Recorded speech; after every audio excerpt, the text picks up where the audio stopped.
Your self-image, is that the same as your ego?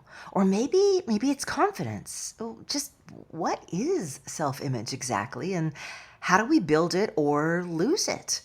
Jacqueline Gallo and I explore this elusive idea of our self-image and how failure, success, and all kinds of emotions, experiences, and choices either help us cultivate a great self-image or positively tear it apart. Jacqueline shares how affirming a core, authentic self image has been crucial to her success, and shares also how you can begin the journey of building or rebuilding yours. So join us for some fascinating conversation as I share some of my own experiences losing my self image, building and regaining it again. And Jacqueline does the same. And hopefully, between the two of us, we can lead you out of the woods and into your next best self. Flow dreaming, still kinda woo-woo, is just what it sounds like. An escape into the world of woo, also a ride into you, and how to feel happier, wiser, and more self-aware in every way. It's your ultimate journey into personal growth and inner power. We'll explore ideas like how your energy self influences the kinds of opportunities you encounter, or how your personal growth can drive your business growth, or even how that feeling of being stuck is really always coming from something else. We just have to figure out what. That's right, we're a dash of woo-woo, a sprinkle of self-care, a heap of problem-solving and pattern-busting, and a giant cup of encouragement. We're going to relight so much passion, purpose, self-love, and confidence in you that you practically stagger. I'm Summer McStravick, your host, and welcome to Flow Dreaming, still kinda woo-woo. Jacqueline, so I've already briefed the audience about you a little bit. So they kind of know what we're getting into here. And one thing I didn't mention is that when we first started talking with one another, I don't know, self-image came up, and I explained to you how there was a breakdown point in my life where I completely lost my self-image of who I thought I was presenting to the world. So it really sparked some good thoughts. By the way, Spark Your Light is the name of your podcast, so I couldn't help the pun.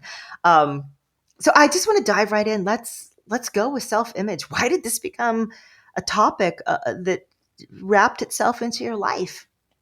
Yeah, I love it. I love getting to the good stuff from the beginning because sometimes I feel like podcasts start slow and they wait to dive in. So, yes, give them all the good stuff. I love it. So, I never really thought about self-image growing up, starting my business. I decided to start a business when I was a senior in college. I had done a corporate internship that I thought was my dream job, and I realized it wasn't. And I had this entrepreneurial bug and I listened to it. And I failed a lot. I had a product that failed, an app that failed. I spent tens of thousands of dollars, most of it money I raised, money I borrowed, money I used on credit cards because at 22, how much money did I really have to my name? Not much. And so, then I had a lot of debt and I was in this really dark place and I couldn't figure out why, no matter what I tried, I would fail. And there were quite a few things I had to work on for sure. I hate when you're listening to a podcast and someone says, like, it's like a sales page. And I did this one thing and then everything changed, right? It's like it was Yeah. a work in progress. But one of the main changes I made was understanding the way that my self image related to my habits, my actions, and the things that I was actually creating in my life, the things I was manifesting. And I never understood that connection. And so when I would decide something that I wanted to pursue, I didn't see myself as that kind of person. And so I would self sabotage. When things got hard, I would retreat because it wasn't natural for me. And the example I always like to give, because I think everyone can relate to it, is New Year's resolutions and going to the gym. Because I feel like everyone has set the New Year's resolution to be healthier at least once. Yes, yes. Preaching to the And choir. so love it. And so there's two types of people. There's one type of person that sees themselves as a healthy and fit person who sets that resolution, and then there's another type who sees themselves as out of shape, as unhealthy, as really not the kind of person that goes to the gym.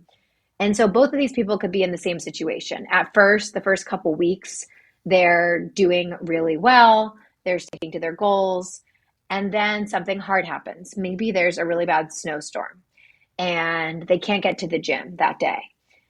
The person who sees themselves as healthy and fit, that identity will create thoughts like, oh, it's a bummer about this snow this morning, but I've been wanting to do more yoga. Maybe I'll go downstairs and I'll do a yoga video on YouTube. And that will lead to actions like actually doing it and then being that healthy and fit person, the self fulfilling prophecy of their self image. But the other person who is seeing themselves as out of shape, as not the kind of person who works out, they unconsciously will have thoughts like, too bad for the snowstorm. I guess I'm going to sleep in.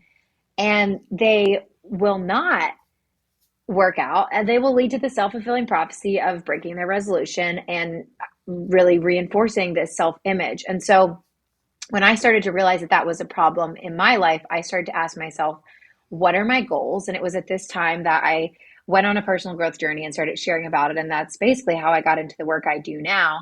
And I wanted to be a speaker. I wanted to write books. I wanted to do all these things, but I didn't see myself as any of those things. And so that's where I started. And that's where my journey with self image really began and why I'm so passionate about it.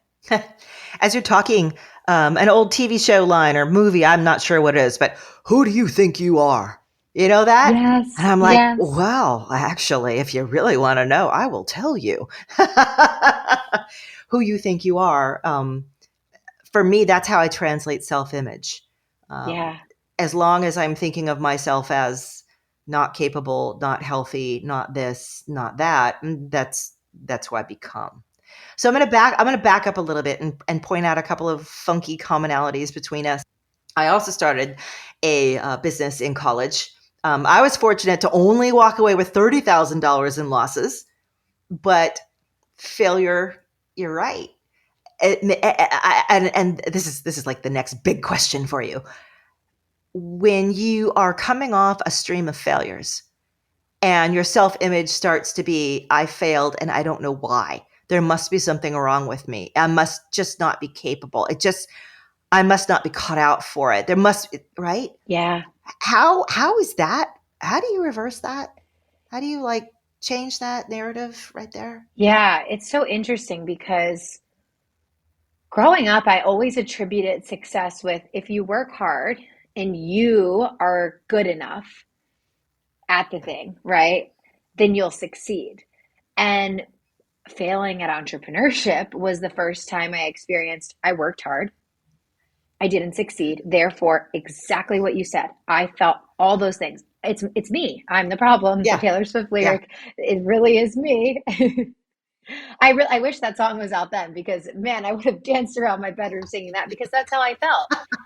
Yeah. Something that helped me zoom out from that and stop seeing myself as a failure.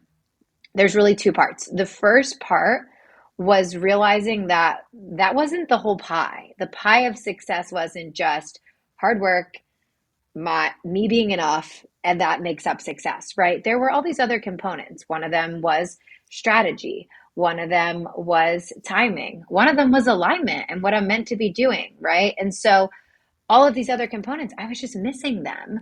So when I started to remove the blame from myself and Mm-hmm. instead say, okay, what did I learn here? In what ways can I grow? What could I do differently next time? Maybe this isn't the right thing for me. Why? Right? And just being more gentle with myself. And the second piece of that's just really a deeper layer. I really worked on my beliefs about failure. So I started to see failure as really two categories, and I could actually fit every failure into them, and I would journal about it. I'd say, this fits into this category. And so the first category were the lessons that I needed to achieve my dreams. And I would write down, like, this is the lesson. And it's funny because anytime now that I'm wanting something and I'm pursuing a goal and I'm not hitting it, I'm asking myself, why aren't I hitting this goal? I think to myself, well, I must not know all the things I need to know, otherwise I would already be there, right? And so it's like it makes so much sense to me now, but then it just felt, so personal. But really, there's this beautiful metaphor that I use in my speeches about failure. And essentially, it's about, I don't know where it came from. People always ask me. I heard this somewhere, I think. I don't know if I dreamed about it. I don't know. But it's a beautiful story. And it's about a girl who wants to climb a mountain. And she prays to God and asks for help. Please, God, help me climb this mountain. And so she starts climbing, and things are going well at first, and she's feeling really good.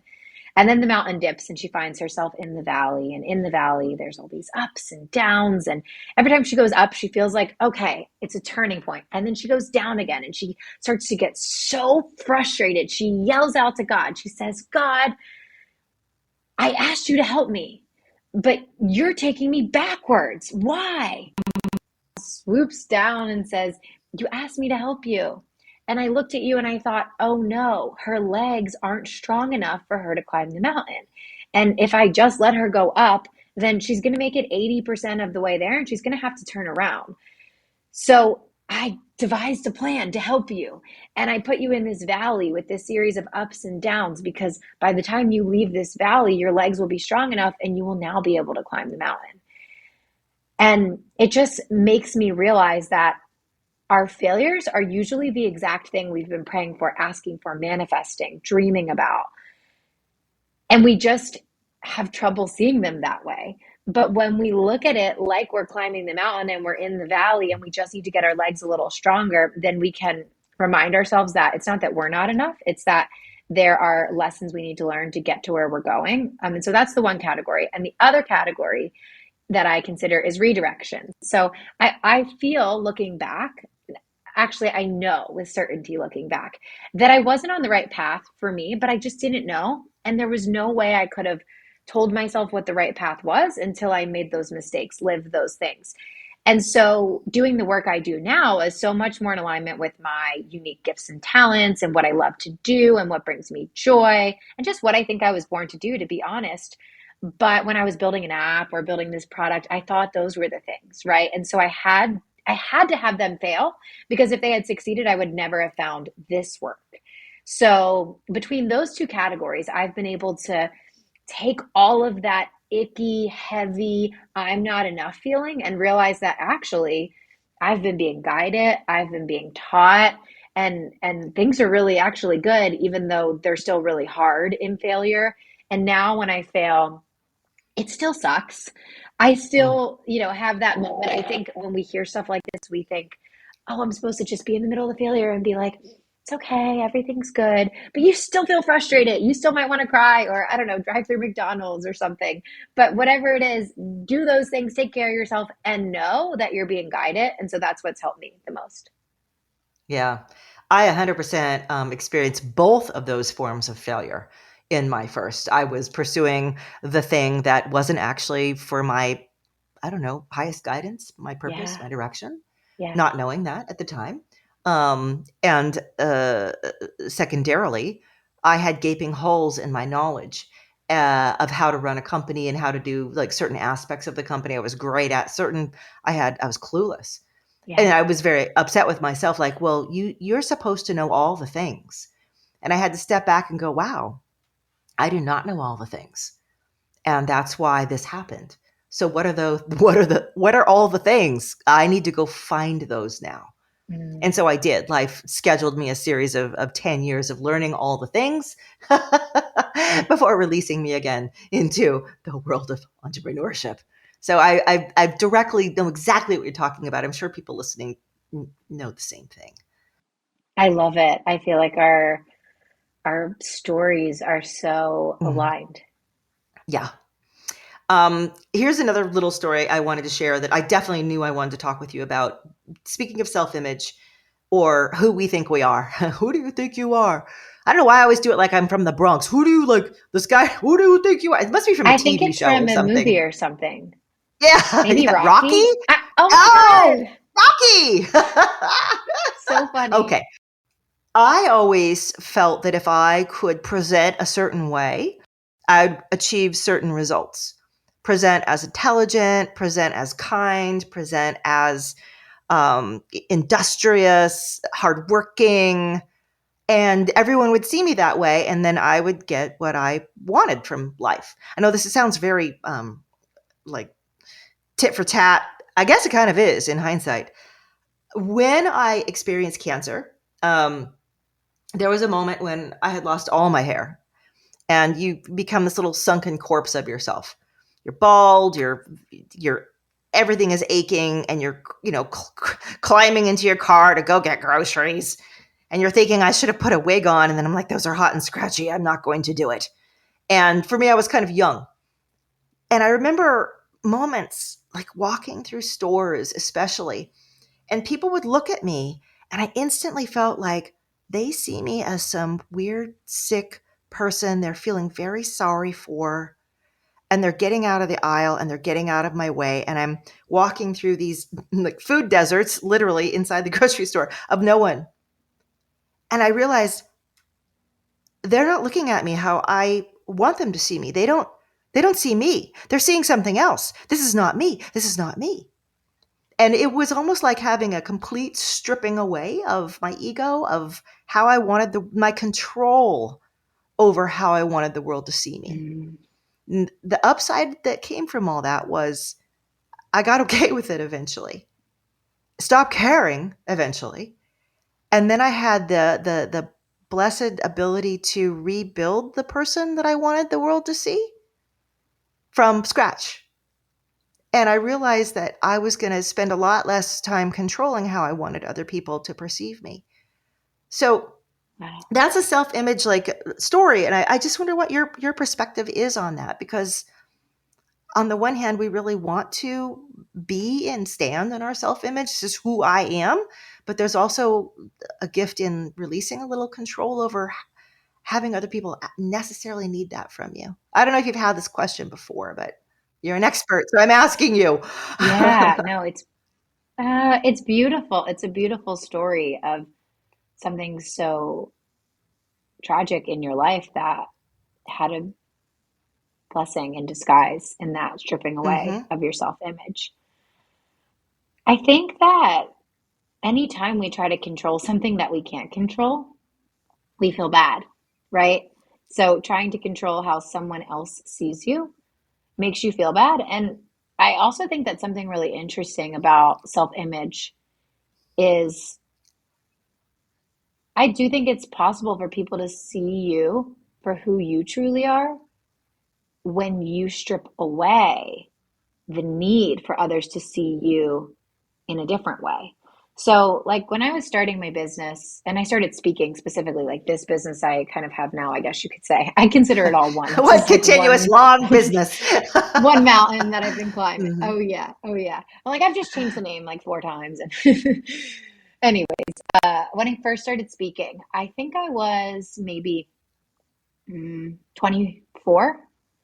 And so I was young and I felt like I wasn't old enough. I felt like I didn't have enough experience.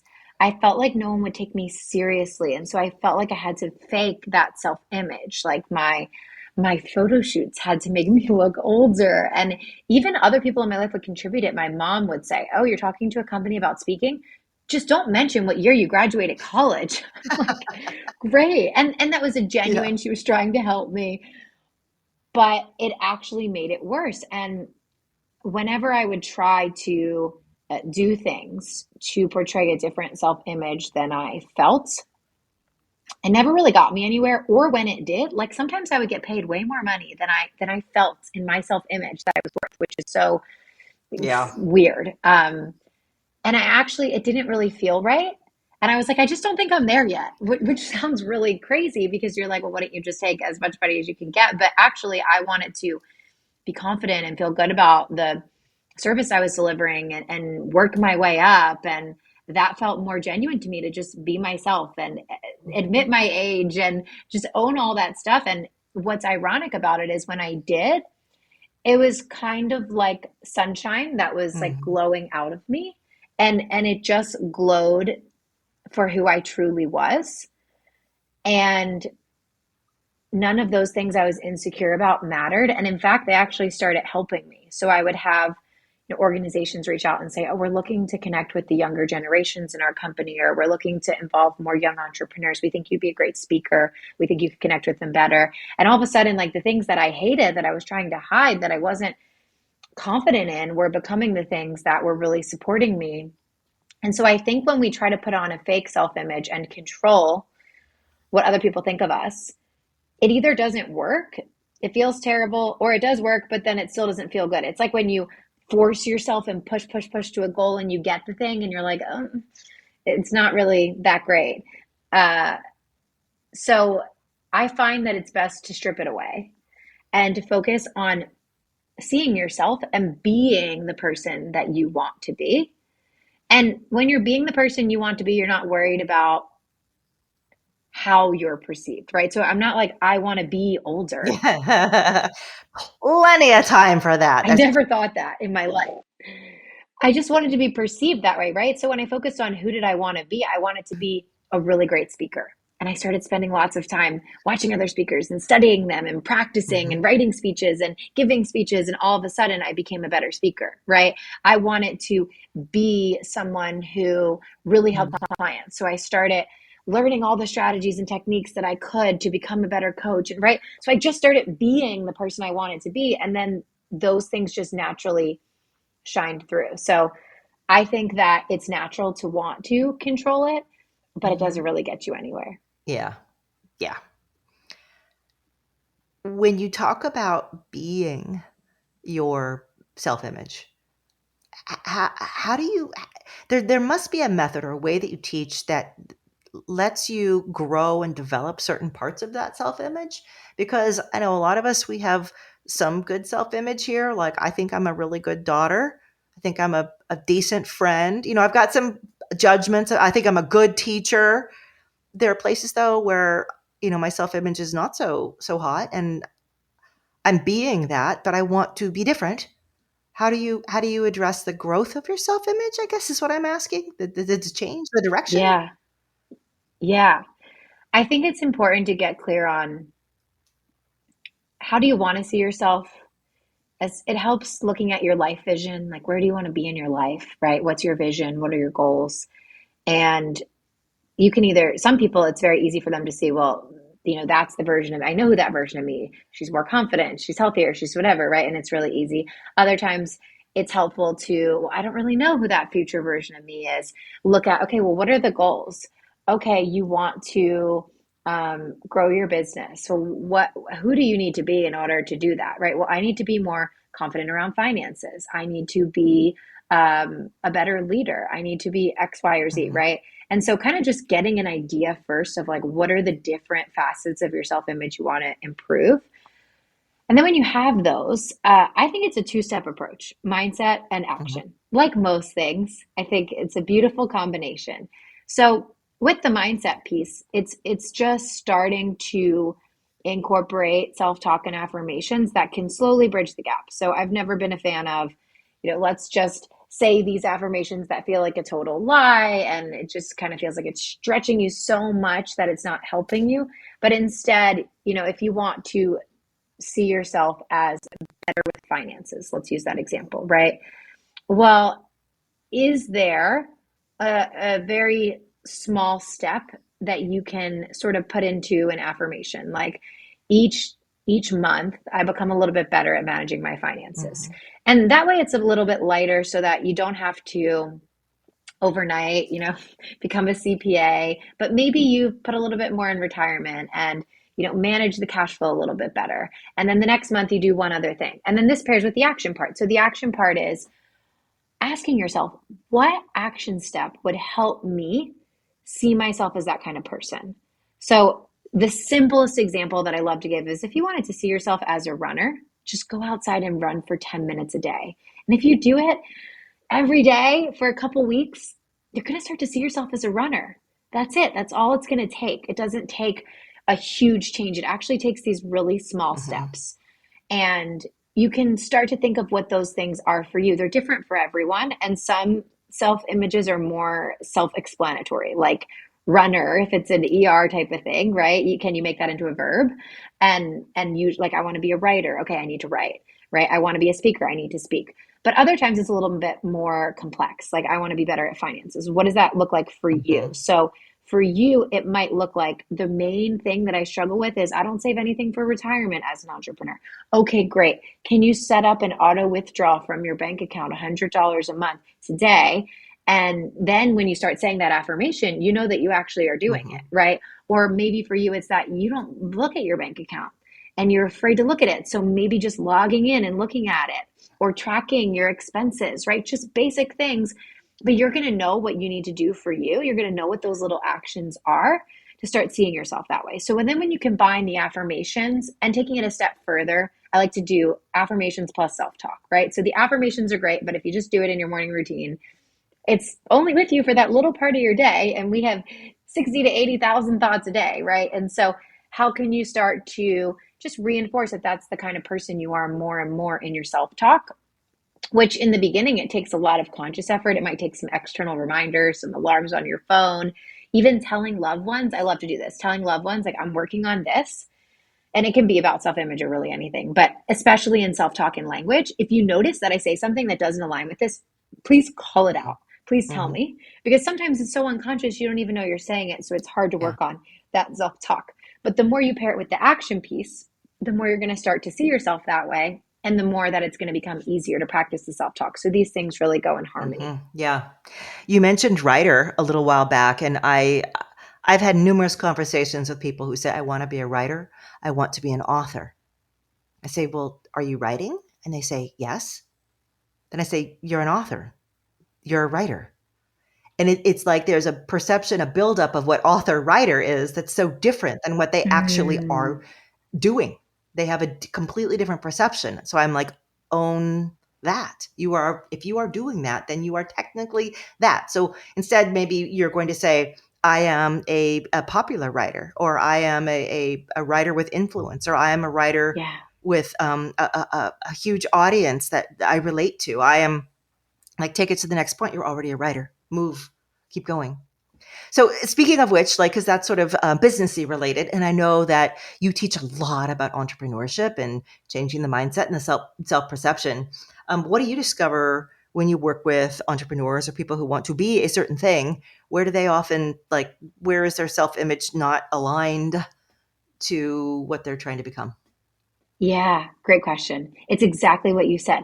They don't see themselves that way. And then they blame a lack of experience. And then they say they can't get the experience because nobody's going to give me a book deal, or nobody's going to book me for a speech, or nobody's going to hire me to do XYZ at their company. And so then it's this self fulfilling prophecy that they get stuck in.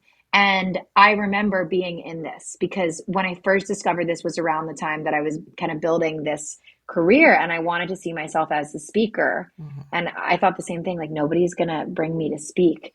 And so I remember journaling on it one day and I wrote, like, reasons that I'm a speaker. And then I wrote, like, when my friends can't decide what to do, I step up and I speak to the group about what we should do. At family dinners, I often speak about life experiences and share stories. Then I went into, like, in college, I led this club and I would speak at meetings and I just kept, pulling teeth. That's what it felt like. How can you really, really pull all the teeth? It doesn't feel easy, and really sort through and sift and find reasons that you already see yourself as that, because that can be just enough self confidence to then get some other piece of evidence. So then it was like, okay, well, maybe I could pitch myself to give a free speech at a college and someone would listen to me. And then I did that. And then I was like, well, I've given 10 free speeches. So now I really am starting to be a speaker. And in most cases, one, you can find evidence already in your life. You're just not looking hard enough. And two, you can go create evidence. It just might not look the way that you think it looks. Exactly what you said about, it might not be a book deal falling in your lap, right? But what if you wrote a blog once a week and published it to a website? Now you're a published author because you published it to your website. There you go, right? And then you're keeping up with that practice and habit, not to mention all the other benefits of building an audience who wants to read your writing and all these things, right? It's also great just to do it, just to take action and start doing it. But what I find is a lot of times people never get to the action part because they're so stuck in the, like, but I'm not that. And so therefore I can't do that. So it's like, that's the hardest part. That's the tension, is you have to start to see yourself as it before it's really happening. And one other example I have, um, about becoming a speaker, I really wanted to get a paid speaking engagement. So I was like, I'm a paid speaker. I would like talk about that. And I would talk about how, I get booked to travel across the US and give speeches. And I had this period of about 6 weeks where I was sending pitch emails 40 hours a week. It was the only thing I was doing because I had no business. So I had nothing else to do other than generate business, right? Mm. And I asked myself, well, what are some things, in my manifestation practice that the version of me who already has these speeches would do? Yeah. So I was really trying to embody that. And I thought, well, she would get her hair highlighted.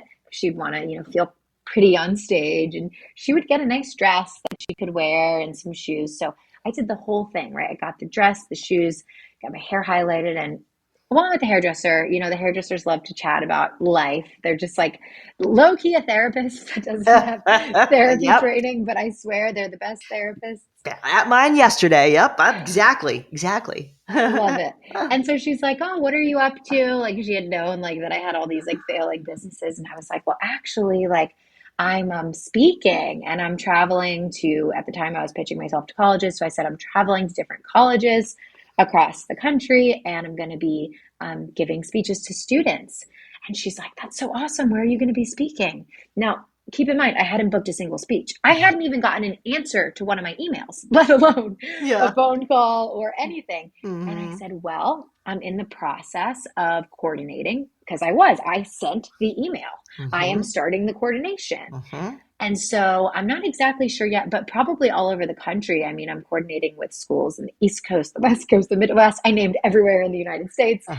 And within that year, I had given about 25 keynotes at colleges all across the country. Oh my God. And it was just so powerful to be able to speak about it as if it was happening and really be behind it, Hmm. because I never like lied to myself. And I don't think anything's wrong with lying, but I just find for me that it just doesn't really work as much. Like, it's hard to believe and get behind, and if I'm not Hmm. behind it, the manifestation doesn't come as easily. So I said things that were true, like, I'm in process of, I'm currently working on this is what Hmm. I'm creating. And Hmm. so it made it true. Hmm. Yep. I hear entrepreneurs say that I'm in the process of getting to the first million. And I'm like, you bet you are, and you're gonna make that and more. Just keep saying like that. But I love that concept you brought up earlier about stacking the evidence, starting with whatever evidence you can find, like in your case, journaling, and then continuing to add more and more until the evidence becomes so overwhelming that you can't help but know that you're this way Yeah. because you just keep adding to the evidence. And that to me feels so key because it's like you finally go through a process of completely, I don't want to say convincing yourself, but owning what you're starting to gradually see more and more about yourself. Yeah. And So I love that process. I've continued this process. Like, it's funny because first I just wanted to be a speaker, a coach, Mm-hmm. a writer. Then I wanted to be a good speaker. I wanted to see myself as someone who's really great. Because then when I'm commanding Mm-hmm. these higher price points, I actually believe that I'm really great, right?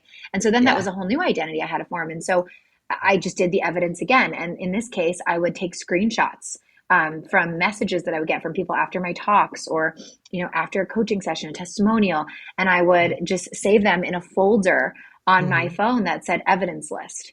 And I would Mm-hmm. just, anytime I questioned, well, should I pitch myself to this conference because so and so's the keynote there and I don't know if I'm good enough, I would just look at that evidence list and I'd be like, oh, maybe I am. And it was just, that was enough, right? That was Uh-huh. enough. And then over time, I just started to believe it more and more and more and more. And I think we just keep going through this at every layer, because it's like every time I race, then it's like, well, am I a speaker that's worth getting paid that much? And then I have to go through it again. So it's really fascinating. It's a lifelong process of really just giving your brain that evidence that you are. And when you believe it, Mm-hmm. then you create it. So it's really fun. Ah, I love it, my dear. We've gone on and longer than I anticipated. I just kept feeling like one more, but I have one more question for you. I've got one more question. So thank you for sticking with me. your podcast, Spark Your Light, a book that you wrote. I want to throw that out there because obviously you work, with a lot of entrepreneurs. You have a lot to give there. Stop getting in your own way. So if anything we've talked about has made you go, "Yep, me too," probably check out "Stop Getting in Your Own Way." It'd be helpful, as well as your podcast, JacquelineNGallo.com. I said that correct, right? Yeah. N N like Nancy in the middle. Okay, good, good, good. Because I was checking. I was like, hey, there's an N there. That was surprising. It'll be in the show notes as well. Jacqueline, thank you so much. Thank you. And I want to mention that Summer has an episode on the Spark Your Light podcast, and we haven't actually recorded it yet, but it's going to be really good. And I know it's going to be live before this episode goes live. So if you want to listen, we'd love to have you there. Ooh, absolutely. A double header, as they say. Thank I you. love it. Thanks so much for having me. I had so much Oh, fun. thanks.